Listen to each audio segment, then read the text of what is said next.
Sorry. So I told her that there are schools which are open, but it all depends on where she wants to go to. Now, let me tell you something that you don't know. One of the main things that you should always pay attention to is the application deadlines when the programs of a particular country are open, or when the universities, or when admissions or applications are open in certain universities abroad, because it's not every time that you are going to find programs open or universities that are open. So please put all this into consideration that I'm telling you now. So back to the question, the person who was asking if she wants to study abroad, where can she apply to? As I'm talking to you right now, I'm saying this because I know not every institution or every university is open now. So it is now your duty to make sure that the school you want to apply to is open. Of course, everything is going to be on the school website. If you check very well, you are going to find all this information. Make sure you always apply early for admissions. This is for those who want to study next year. Denmark is closed. Sweden is closed already. More of this is on my YouTube channel. If you watch my videos, you still don't understand, please book a call with me. I will guide you genuinely, all right? Because I would love to see you come across this way, because of course there are opportunities here. The main thing is where we are, where we were, where I was very limited and somehow disorganized. But yeah, now a lot of things are in place. Okay, so if you find ways, if you think you can come, if you have money to pay your tuition, if you don't have, chase scholarships. All the videos are on my YouTube channel. In case you come, give me a shout out and let us know where you are, right? Thank you so much. Now, do not forget that I also have a scholarship video. Erasmus Mundus scholarship is open, and the video is right there on my YouTube channel. Please go to the channel, watch that video, follow the instruction, check the catalog, pick a program, apply, submit your application on time, and less like an advice I want to give to you so you actually understand what to do. Sorry guys, it's windy out here, but I just have to do this because I was in class, so I have to go home after this. But I think it's good for me to address this issue. Someone applied for a vocational school last year in Finland, and I think that vocational school is Valmia College. And what actually happened is that this young lady didn't get the admissions, like she wasn't admitted to Valmia College. Now she came to my inbox. I remember I saw your message, young lady. If you watch the video, understand that I am doing this to educate some people, and you are going to understand why. I saw your message, okay? That's why I told you I'm going to make a video about it. So now she came to my inbox and was saying that she regret applying to just Valmia. She is now devastated. She doesn't have money to chase another program. She is going to start again. First of all, the good thing about it is that you already know your fault. You already know what happened, and you are willing to start again. Now, applications is going to open very soon. So draw a list, like draft 3 or 4 places you intend to enter with the September intake. Right now you already know your problem, so draft like 3 or 4 countries that you can apply to. Okay, don't rely on Finland alone. Secondly, when you are applying to a vocational school which is free, you need to understand that the competition is so high. You cannot rely on free opportunities only. You cannot apply only to one vocational school and expect to get results. In such cases, or in this scenario, if you really want to get results in things like this, always apply to many vocational schools. Then on the other side, you also apply to schools that you can pay. You understand? In case the vocational school doesn't pick you, then maybe the other schools that you can pay with your own money can pick you, or you also increase your chances and apply to some other scholarships. This is something many people fail to understand, and at the end of the day, you blame yourself for so many things that you didn't do. It's just pure ignorance. You didn't know, but at least for now, you know where the problem is coming from. So you should prepare and apply for more programs. I hope this video helps you. I was just making the video so that others understand. Don't put your eggs in one basket. I applied to 13 schools and got admissions to 2 schools, got 5 interviews and got 3. I think after the interview, I got rejections for 3, and 1 school was also delaying me. And after that, I forgot about it. Then I decided to move to the Netherlands. All right. So please learn from my mistake. Then you do things accordingly. Do not waste a lot of time, because as time is moving, it will not come back again. Immediately, like now, you are going to waste another 1 year, but it's not too late. Make sure you do the right thing and move as fast as possible. Okay, things are changing. Like right now in the Netherlands, the government is saying that they want to limit the rate at which international students are coming here. Don't tell them I told you. That is the news. But again, trust me, it's going to reduce, because what I've seen so far, this is a very stable economy, and they don't like doing anyhow. They don't like people that do anyhow. So please learn from this mistake and do not put your eggs in one basket. So somebody was asking me yesterday, I saw this comment on my YouTube channel. Someone said, "Hello Milton, is admission still open at the University of Luxembourg?"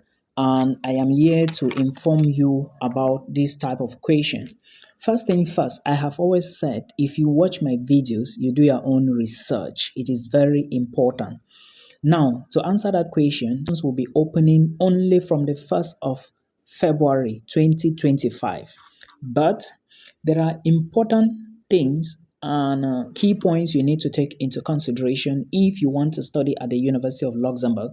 I'm not going to go into the details because the video is already on my YouTube channel. So please make sure you go and listen to the video, then do your own research. You have to choose a program. You have to check its eligibility criteria. You have to prepare your documentation to apply to the University of Luxembourg.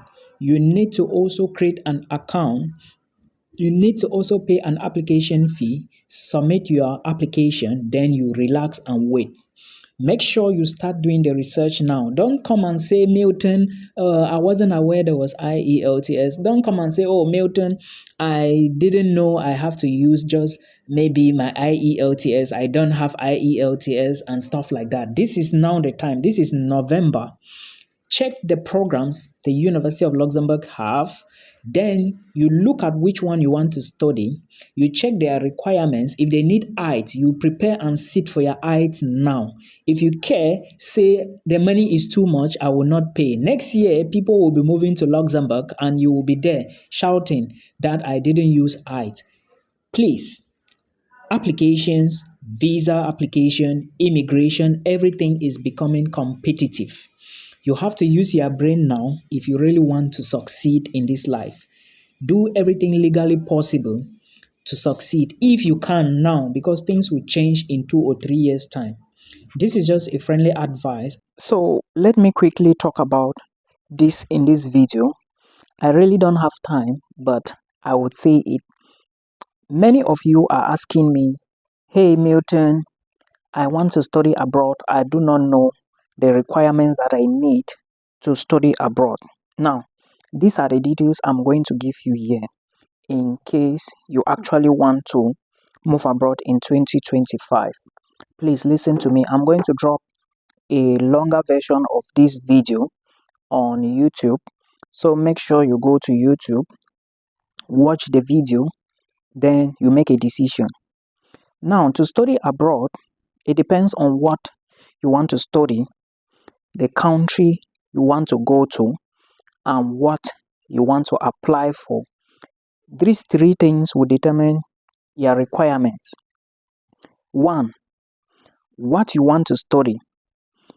Some programs, for example, you may need certain documents to apply for mechanical engineering, and you may need certain requirements to apply for history. For mechanical engineering, they may say that you need physics, biology, mathematics, but for history, they may say that any subject is okay. Now, it also depends on the country. Some countries may say that, okay, if you want to study a bachelor's program, we need just 4 A-level papers from you. Meanwhile, others will say that if you want to study a bachelor's program, we need 5 A-level papers. It happens like that. Also, it also depends on so many other factors, but there are usually basic requirements that you need in order to study abroad. You get my point. What is the basic requirements? For bachelor's degree, you need basically your high school certificate, which is for Cameroonians is O levels, A levels, at least a pass, 2 papers, good grades, and 4 papers or 5 papers. What's the pass mark in Cameroon? Is it 4 or 5? 5 papers, advanced level. Now, also understand that if you want to study a master's, you basically need your bachelor's degree certificate and of course your high school document. Some schools or countries will say, we want to see your high school documents, while others will not ask for it. So put this into consideration. Another option is English proficiency. A country like Cameroon, some countries will demand for IELTS. Others schools will not demand for IELTS from Cameroon. So it just depends on the procedure. Now, remember, you must meet basic requirements to apply for bachelor's degree programs, which is because I see most people, they will be like, Milton, I have just O levels. No, for Cameroon, what qualifies you to go into university is a high school certificate, which is advanced level. Okay, other nationalities like Nigerians and Ghanaians and other people from around the world, they also have requirements. Why am I making this video? Before you apply to any program in any university, make sure you verify the requirements of that particular program. Don't just see a program, you run to the website and start applying. No. Check requirements first. Sometimes you will even see application fee you have to pay. You may see motivation letters you have to add and so many other things, right? So make sure you follow due procedure, requirements to apply. In this video, I'm going to be talking about requirements that you need to actually study abroad. Now, remember, most applications are already open, and if you are thinking of moving abroad this 2025, subscribe to my channel, watch my videos, help me share the videos so that we can reach more people, so that they can also benefit from the material, then try their luck as well. I'm going to be sharing a list of some scholarships which are open very soon for everybody to apply, those who qualify, right? Thank you so much. For those sharing, thank you so much. And for those watching, thank you so much. Let's go into the details. So this is the admissions intake, and I want to give you requirements that you need to study abroad. I will be giving you based on countries, like I'll be giving some countries and telling you the requirements you need. Okay, but first, my name is Milton Fonkwa. Thank you so much. I'm a Cameroonian YouTuber. I'm also a researcher. I'm based in the Netherlands now. That is my new home for now. So if you want to study a bachelor's degree abroad, the basic qualification that you need is a high school qualification, like a high school certificate. For Cameroonians, it is what we call O levels and A levels, with at least 4 papers O levels with good points and at least 2 papers A levels with good points. But even if your points are weak, there are still countries you can apply and get admissions to. Now, if you are Nigerian, you need what is called WAEC certificate. Some countries accept NECO.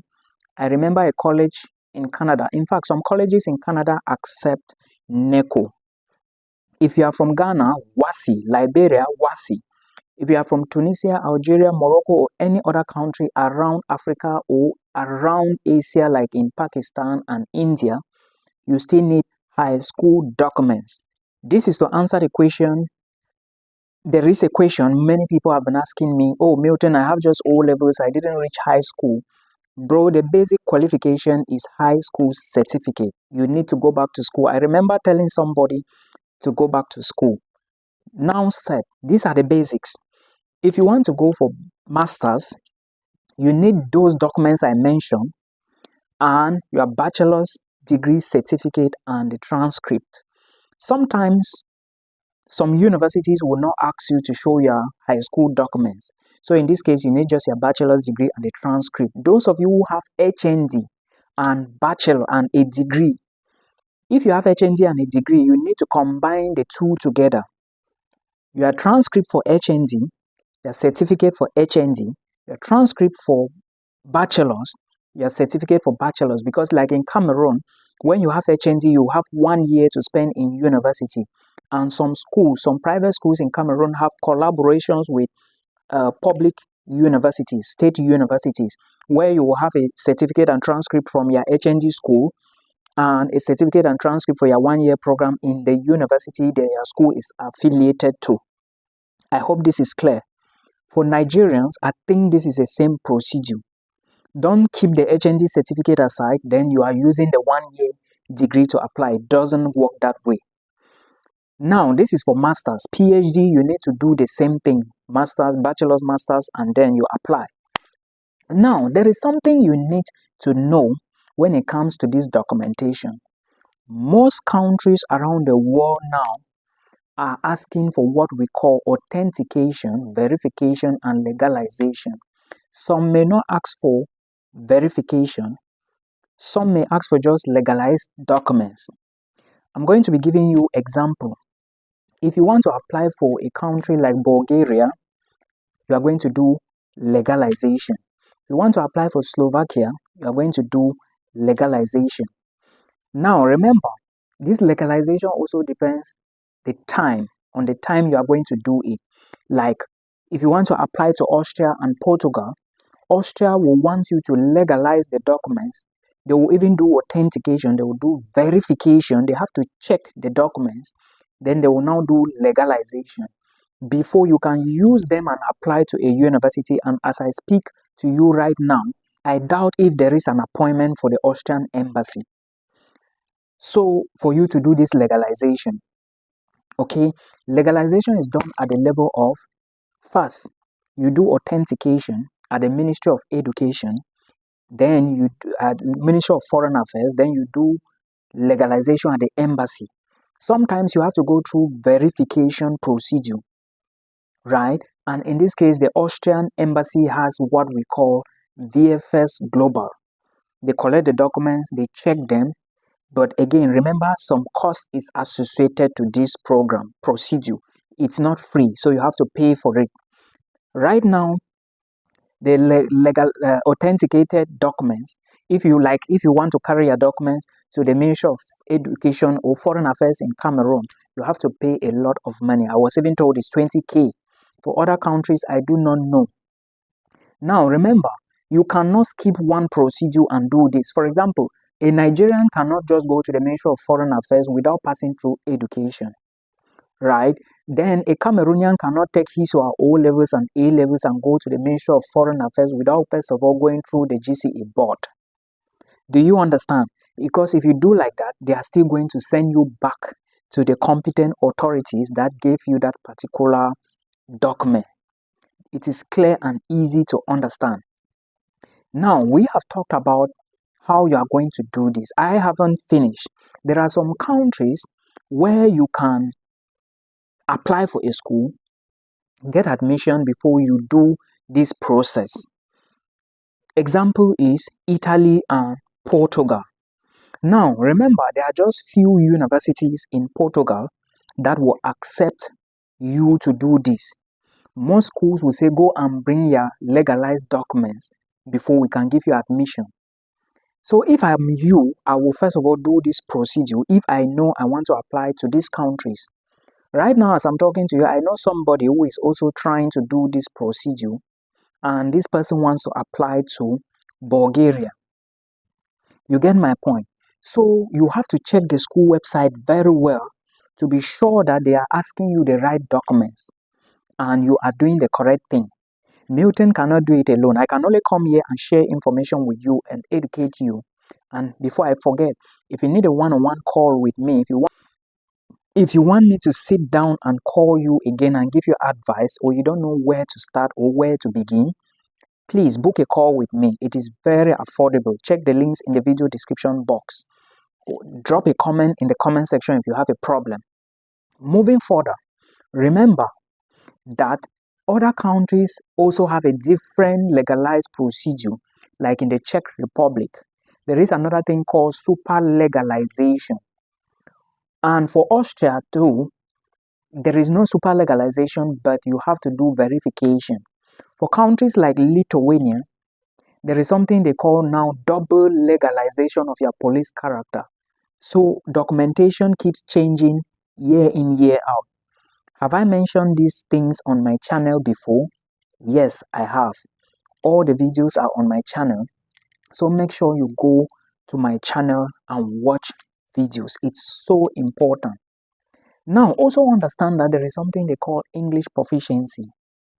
Some countries will equally tell you that it is compulsory for you to show English proficiency, despite the fact that you come from an English-speaking country. Example of those countries include Iceland. So, to those of you who want to apply to the University of Iceland, please try and write your IELTS exam if you want to go in. I also mentioned in that video for the University of Iceland that if you have maybe your qualification is not very powerful, your grades are not that good, please avoid the University of Iceland because it's very competitive. It is not charging tuition fee. Therefore, many internationals want to apply to this same university. So please put all of this into consideration.